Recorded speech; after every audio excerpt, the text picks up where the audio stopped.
আসসালামু আলাইকুম everyone, welcome back to my channel Alvi's kitchen. আশা করি আপনারা সবাই ভালো আছেন। আমি আজকে আপনাদের সঙ্গে শেয়ার করছি বোরহানি। আশা করি এই রেসিপিটি আপনাদের ভালো লাগবে। দেরি না করে চলুন চলে যাওয়া যাক মূল রেসিপিতে।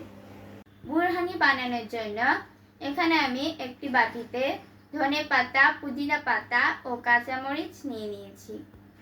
এগুলোকে এখন ব্লেন্ড করে নিব। এখানে আমি একটি বাটিতে টক দই নিয়ে নিয়েছি। এখন দিয়ে দিচ্ছি পরিমাণ মতো লবণ, দিয়ে দিচ্ছি বিট লবণ, দিয়ে দিচ্ছি ভাজা জিরার গুঁড়া, দিয়ে দিচ্ছি সুগার সিরাপ। আপনারা চাইলে চিনিও দিতে পারেন। এখন দিয়ে দিচ্ছি আগে থেকে ধনে পাতা, পুদিনা পাতা, কাঁচামরিচ দিয়ে যে পেস্টটা বানিয়ে রেখেছিলাম সেটা।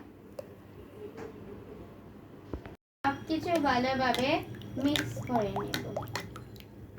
ঘনত্বটা আপনাদের নিজেদের মতো, কেউ পাতলা খেতে পছন্দ করেন, কেউ আবার ঘন খেতে, আপনাদের পছন্দ মতো। সবকিছু খুব ভালোভাবে মিক্স করে নিয়েছি। তৈরি হয়ে গিয়েছে বোরহানি। যাদের ভাজা পোড়া বা রিচ ফুড খেলে অ্যাসিডিটি হয়, এই বোরহানি খাওয়ার সঙ্গে সঙ্গে অ্যাসিডিটি দূর হয়ে যাবে।